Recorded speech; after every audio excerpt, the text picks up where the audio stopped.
A gente recebe agora convidado especial aqui no nosso estúdio, o professor Alexandre de Paula, coordenador do curso de Psicologia da Unifev, que vem hoje trabalhar com a gente um assunto muito importante, o combate e a prevenção à violência contra a criança, que foi tema de um evento realizado aqui na Unifev e um assunto muito importante para ser debatido em qualquer momento. Professor, seja muito bem-vindo, bom dia. Olá, bom dia a todos. Professor, esse assunto foi tema do mês de maio, que vocês fizeram uma palestra, um bate-papo. A gente queria falar um pouquinho sobre isso, fazendo um alerta para todos os pais, para as famílias, para os cuidadores, porque é um assunto que, infelizmente, a gente precisa ter muita atenção, porque acaba sendo recorrente.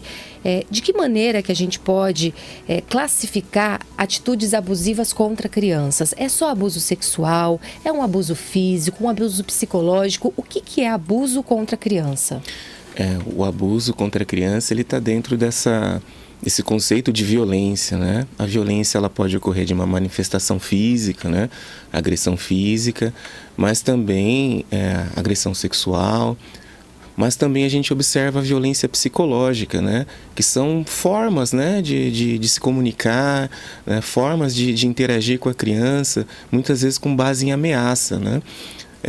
Por mais que a gente entenda que a linguagem, que a criança resiste a algumas formas de linguagem, mas a linguagem agressiva, ameaçadora, ela traz uma situação contraditória para a criança, né? A criança que convive muitas vezes com os pais, com os cuidadores, espera uma linguagem mais acolhedora, mais afetuosa, né? Uma maneira mais próxima de se comunicar com ela. Então a violência psicológica, ela é grave também, né? Porque traz essa situação de quem deveria cuidar está ameaçando, né? Então essas ameaças, elas geram muitas consequências, né, para o desenvolvimento da criança. Professor, e como prevenir, né, essa situação? A partir de que momento, a partir de que idade nós podemos falar com os nossos filhos, com as crianças, né, para trazer, né, para elas essa consciência que existe o limite, né? A prevenção, ela é válida, né, em todas as etapas da vida, desde o bebezinho. A gente tem que cuidar do ser humano desde quando ele está nesse mundo.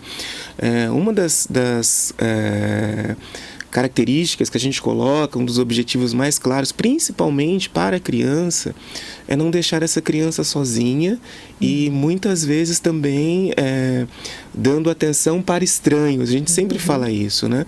Porque mesmo dentro do convívio próximo, familiar, há riscos, mas com pessoas que muitas vezes se colocam como confiáveis, né? Que oferecem uma bala, um doce, oferecem uma linguagem mais sedutora, vamos colocar assim, essas pessoas oferecem um risco muito grande. Então, para a criança, sempre estar com pessoas responsáveis, confiáveis, evitar esse contato com estranhos e sempre estar atento à criança, né? Às vezes a gente desvia o olhar, ela já sai correndo, a gente já perde de vista. Isso é extremamente perigoso, né? A criança tem que estar sempre próximo dos responsáveis, né? Professor, e quando a gente fala em prevenção, de que maneira o pai, a mãe, o responsável pode ficar atento a pequenos sinais que talvez no comportamento da criança você perceba que, às vezes fora de casa ou até no ambiente familiar, ela pode estar sofrendo algum tipo de abuso? Mudanças bruscas de atitude, de comportamento, né? Então a criança, ela dá sinais, sim. Muitas vezes somos nós que não estamos atentos, né? Passando o dia a dia muito correndo, né? Essa correria que nós temos no dia a dia, às vezes a gente não presta atenção em detalhes, mas a criança, ela dá sinais. A criança, o adolescente, o ser humano, quando ele não está bem, é perceptível. Então é da nossa relação, né? A gente estar atento a esses sinais. Isolamento, diminui a comunicação. Se a criança vai bem na escola, começa a sentir dificuldade na escola, ou outros sinais, né? Até corporais, físicos, né?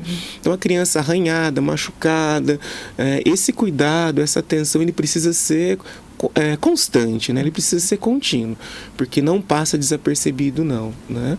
Professora, qual a importância do acompanhamento psicológico, né, dessas vítimas, dessas crianças? Então, o acompanhamento psicológico, ele é importante, ele é necessário. Se a gente percebe, por exemplo, que a criança está repetindo, ou mesmo o adolescente, né, tendências mais agressivas, né, tendências mais, não vamos colocar rebeldes, mas um comportamento mais agressivo. A agressividade é sinal que o ser humano não está bem, né? Então, o acompanhamento, o tratamento, né, de saúde mental, psicológico é extremamente importante, né, não só para casos que já aconteceram, que são claros que já aconteceram, evidências, né, mas até para prevenir, né, quando a gente entende que o ser humano não está bem, né, evitando aí traumas, né, sequelas posteriores a esses eventos, essas situações. E que situações são essas de traumas, professor? Às vezes um abuso na infância pode afetar o desenvolvimento dessa criança até na vida adulta? A gente percebe muito isso, tá? Na clínica, em atendimentos clínicos, em estudos científicos. A gente percebe que vários teóricos, né, afirmam dessa maneira, que a nossa infância é um momento muito significativo, marca a gente para o resto da vida. Tem situações da infância que a gente não esquece até hoje, né?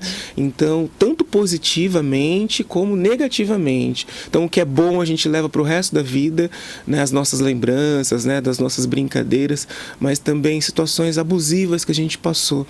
Então, na vida adulta, se isso não for trabalhado, a gente tem pessoas que têm muita dificuldade de conduzir a vida diante desses traumas, né? Professor, e diante dessas situações abusivas, né, quais as formas de denúncia? As formas de denúncia, existe o Disque 100, né, que é um telefone público, é importante, né? Esse Disque 100 ele é acessível a todos, é importante a gente ter ideia de que é uma denúncia acessível e sigilosa, mas também existe o Conselho Tutelar, que é um órgão extremamente conhecido, importante na nossa cidade, em todas as cidades, e faz um papel muito importante. Mas o importante também é a gente destacar que não é porque a gente denunciou que a gente vai responder por algo. A denúncia ela é guardada, ela é sigilosa, a gente precisa ter coragem, né, de não testemunhar e guardar isso em segredo. Né? Se a gente tem noção de alguma coisa errada que está acontecendo, existem os órgãos públicos, né, que podem ser comunicados. Muitas vezes, professor, a gente fala, não vou me meter porque é assunto da outra família, mas no Código de Defesa da Criança e do Adolescente existe ali a lei que fala que a responsabilidade de preservar as crianças é de todos nós, mesmo que a criança não é minha. Se eu vejo que ela está sofrendo algum tipo de abuso, algum tipo de problema, eu tenho o direito e o dever de interferir para salvar a vida, quem sabe, dessa criança, né? É isso, a gente tem que romper com o que a literatura chama de um pacto de silêncio, né? De, eu vi, testemunhei, mas não é problema meu, né? A criança, ela é responsável da sociedade, né? Claro que existe a família, a primeira instituição de proteção, mas a gente não pode ser negligente também, né? Perfeito. Um assunto muito importante que a gente está conversando aqui com o professor Alexandre, docente do curso de Psicologia e coordenador também. Professor, tenho certeza que é um assunto que tocou muita gente, é um alerta para toda a sociedade, muito importante da gente trazer aqui, e a gente está sempre de portas abertas, claro. Agradecer. Eu que agradeço o convite. Obrigada, professor. Fica com a gente que a gente vai mudar de assunto. Jornal da Manhã, Unifev.